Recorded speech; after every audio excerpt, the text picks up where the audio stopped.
must realize that the time is always right to do right. That is what many believe is being weighed by California's first-in-the-nation Reparations Task Force. Act as if it's impossible to fail. We have to believe that we can make this change happen. The group is examining counties like Kern, which has a history of being discriminatory towards African Americans even today. I'm Michaela Armstrong, and this is a special report for 17 News.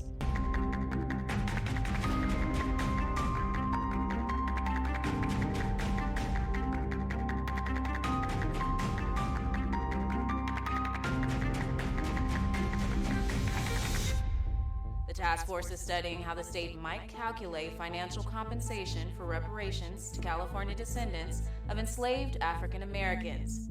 And I spoke to Kern County residents about the importance of this legislation and if approved, what this could change for Black Californians. Reparations are not uncommon. The German government paid more than $86 billion to Holocaust victims and their heirs.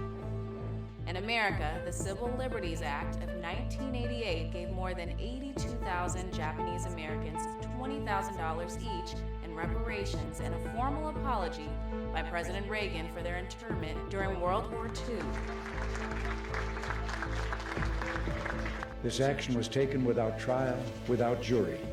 It was based solely on race. However, for African Americans whose ancestors endured 250 years of slavery, there has been no headway regarding restitution except now at the state level. In order to grant reparations or even to consider them, the country has to come to terms with what slavery was and did. And that's something that we've never done as a country. I don't think reparations for something that happened 150 years ago for whom none of us currently living are responsible is a good idea. I think we're always a work in progress in this country, but no one currently alive was responsible for that. We would all like to think that it's in the past and just get over it and just move on, and it's not that simple. Almost knee-jerk reaction, particularly in white America, that if I allow my consciousness to reckon with racism and with how this country has treated African Americans, that's going to somehow interfere with or disrupt how I see myself as an American who comes from a nation that prides itself on liberty and justice for all. We are literally the only population of people who have never received any form of reparations whatsoever, in any capacity. America was built on the backs of slavery. It's always refreshing to make something right for both parties, the one that has done the wrong. But what they're saying and they're thinking is, well, I didn't commit that wrong, others did. But you cannot excuse the ramifications, the results of that wrong, and especially if you find out through data and research that it still has a negative impact on the people, on the African Americans. I think specifically here in California, it's often glossed over because it's not the Jim Crow South. And because it's not the Jim Crow South, people think that, oh, they don't need it there because slavery wasn't as bad here. But slavery was bad here. The American Civil War ends. Slavery is abolished. The Ku Klux Klan grows in numbers, including California. Reparations. Let's talk about it. Returns.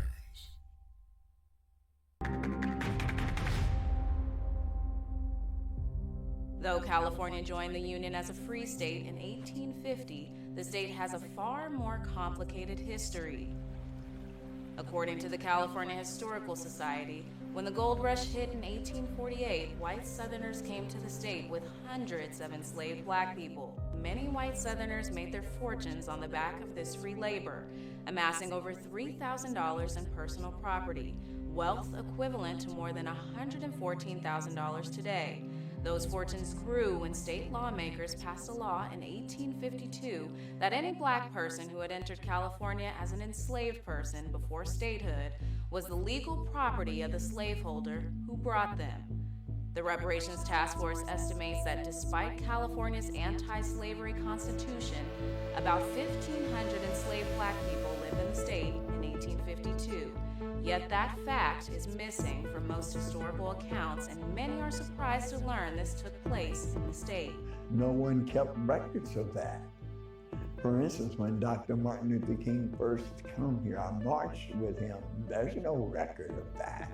Many people settled in Kern County from southern states like Missouri, Arkansas, and Texas at the close of the Civil War.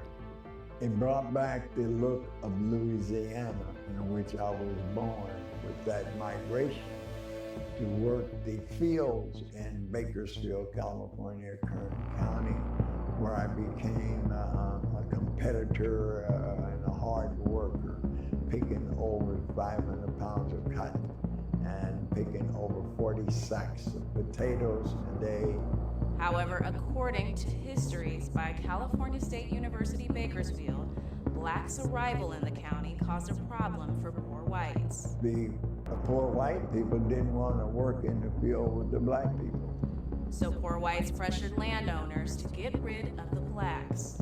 Some poor whites actively worked to frighten black workers to leave the county, according to CSUB, cutting the black population to 25 families by 1894. How systematic racism and slavery harmed African Americans is a primary focus of the Reparations Task Force. According to the Reparations Task Force report, after the country formally abolished slavery, California became a breeding ground for the Ku Klux Klan. Some records show in the 1920s the KKK hosted more events in California than it did in Louisiana or Mississippi.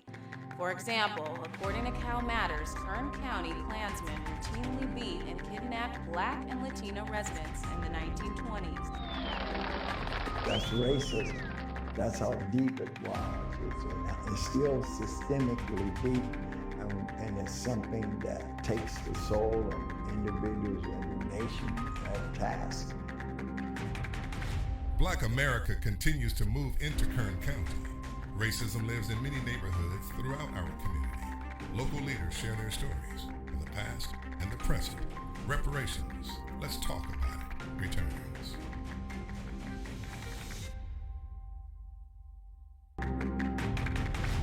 Our guest today on Meet the Press is Dr. Martin Luther King, Jr., who led the Civil Rights March from Selma to Montgomery, Alabama. Dr. King was the winner of the Nobel Peace Prize. But we do feel that as long as the conditions of injustice and man's inhumanity to man, it would be necessary to demonstrate in order to bring these issues to the surface and lay them square before the conscience of the nation. Kern County has one of the longest standing African American communities in the Central Valley. According to the census, African Americans make up 6.3% of Kern's population, and African Americans have lived in Bakersfield since at least the early 1880s. However, according to racecounts.org, Kern County black residents are more impacted by racial disparity than other races. That is demonstrated by statistics that show discrimination in wages preventing many from reaching their true social and economic potential. We stood against the injustices. Some people's lives were at stake, and jobs were always at stake anytime someone spoke out. So they would call me and tell me not to put pressure on the white people because they lose their jobs. Others that were in the power seats were called and threatened my life and my family's life. And people complied with it. And when you made a stand, you were blackballed. The task force report also references numerous instances of segregation and restrictive housing agreements across the state. It describes the destruction of several black neighborhoods and cities as a part of the country's, quote, redevelopment policy signed by President Truman with the 1949 Housing Act. It authorized the demolition and reconstruction of urban neighborhoods, targeting places that were considered low income and not white. According to the task force, an example in California is the Fillmore. All right, they talk about the South. The South is not half as bad as San Francisco. You want me to tell you about San Francisco? I'll tell you about San Francisco. The white man, he's not taking advantage of you out in public like they're doing down in Birmingham, but he's killing you with that filth in the paper, brother. A once thriving black business district in San Francisco destroyed in the 1970s, displacing more than 20,000 people from more than 4,500 homes and destroying more than 800 businesses. In Kern County, African Americans experienced displacement and segregation as well, particularly with being unable to live everywhere in Kern, like Taft. Taft is listed in the book Sundown Towns, A Hidden Dimension of American Racism by sociologist James W. Lowen. In addition, all white neighborhoods purposely exclude non-whites through discrimination with local laws, intimidation, and even violence. Or Oildale, a community notoriously known for its history towards African Americans, according to Histories by CSUB. We were there, we went, we worked, but we had to be out of there by sundown. The sign says leave before sundown, or even in Oildale. Same thing, ignorance, racism, fear, people just being evil. Wage gaps, racism, real estate practices, Kern County black communities disappearing. Local law enforcement statistics toward black people begin to shift. Reparations, let's talk about it, returns.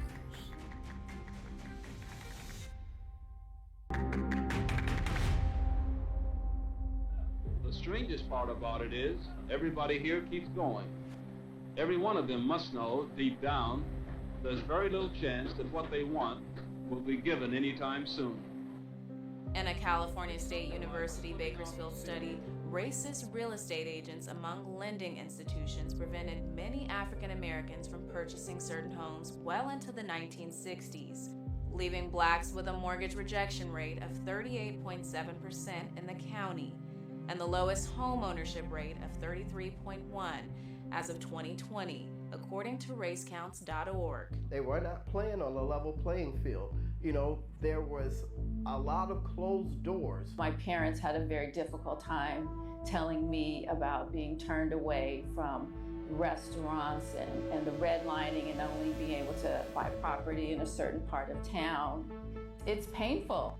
Pain that is carried on today throughout the state, outlined in the Reparations report of African Americans facing decades of persistent disparities in home ownership, life expectancy, wealth, and other areas. A big contributor to that could be redlining, the practice of denying mortgages to black homeowners and devaluing residential properties in primarily minority neighborhoods, using a color-coded system designating redlined or high-risk areas ineligible for federal mortgage insurance. And when you begin to engage in policies and practices that undermine your ability to be a homeowner, which is like a fundamental rite of passage into generational wealth building in this country, to deny that for entire groups of people just because of their race is incredibly harmful. According to a study by Today's Homeowner, only 6 cities in the country do not have a home ownership gap between blacks and whites. None are in Kern County. In 1960, the white home ownership rate was 65%, and the black rate was 38%, a 27-point gap. According to Pew Research, in 2022, 74.6% of white households own their homes, compared to 45.3% of black households, a more than 29-point gap. The move of black people from downtown to the Mayflower district was one of those moves. Now, the black community that did exist is no longer that. It's little by little declined. In the 2019 census, the median income for black households was only 60% of the median income for white households. According to the Economic Policy Institute, black workers face significant wage gaps, which continues to grow. In 2019, the typical black worker earned 24.4% less per hour than the typical white worker. That is an even larger wage gap than in 1979, when it was 16.4%. African African Americans are service, restaurants, and other things like that, retail businesses. That's where they steer African Americans toward, and these businesses normally pay minimum wage. And for those who are left unemployed, according to the Federal Reserve economic data, the black unemployment rate is consistently twice the white unemployment rate. The poverty rate for black Americans in 2019 was the lowest on record at 18.8%. Still, that's more than double of white Americans, who had a poverty rate of 7.3%. The census stated the rate reflected being traditionally disadvantaged compared to other groups over time. A problem activist, Angela Davis, addressed at California State University Fullerton in 1972. If you take working people of color,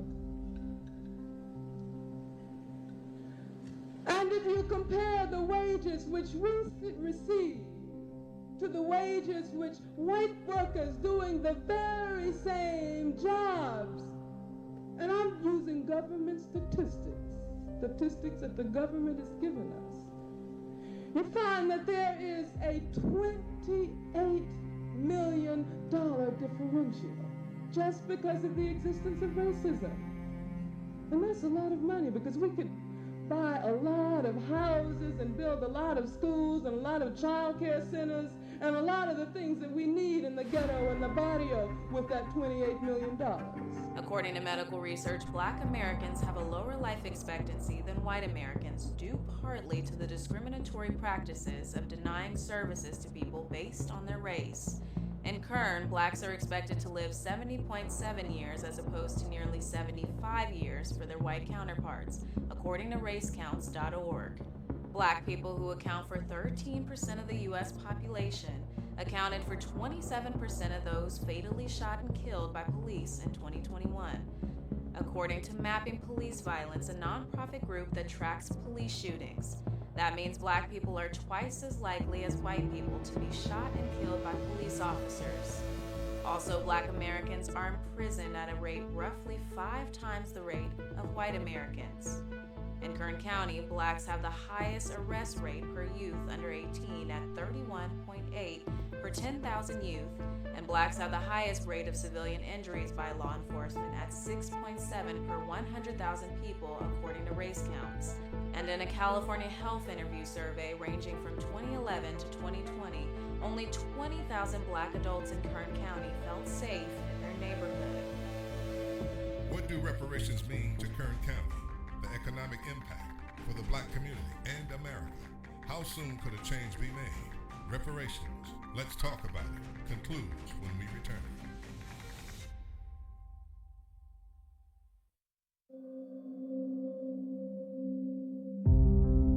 There are so many areas that slavery impacted, including mental health. So traumatic events that happened during slavery are just repeated and reinforced and still with us. Each of these harms are being assessed in the reparations report. This will help shape the task force's final suggestion of the total amount for each individual. A lot of our businesses were taken, a lot of our homes were taken, and so through reparations, people are able to potentially purchase back some of those things that were taken. If the state legislature approves, the task force suggests more remedies beyond just cash restitution, like an apology. The truth hurts, but in order to make progress, you got to take the hurt to get to the point of doing something about it. There's a lot of healing that has to go on, and I feel that that conversation and that healing has to happen maybe as a precursor to even granting reparations, which could bring some atonement for the wrongs of the past. I believe it will be a step in the right direction. I believe a step in the right direction is better than no step in the right direction. And so with so much talk and rhetoric that has happened over so many years, this moving forward with actual policy and actual plan in place and really detailing the nuances that happen within the black community and how it has affected us and how we can create that change, I believe will help really mitigate some of those issues that were happening. And could be the change many have waited to see in their lifetime. The election of President Obama was a significant event. I can't find the right word to explain it. This is the meaning of our liberty and our creed, why men and women and children of every race and every faith can join in celebration across this magnificent mall, and why a man whose father less than 60 years ago might not have been served at a local restaurant can now stand before you to take a most sacred oath. So I know reparations is the other. And I tell people all the time, whether they want to hear it or not, we have to look systemic racism in the eye, and we have to look reparations in the eye. Just don't fear the word. It's like restoration, reconciliation, reimagine. The Reparations Task Force will present its final report for reparations in July. If approved, this report could address specific instances of the past and the present and support future generations of Black Californians. I'm Michaela Armstrong, 17 News.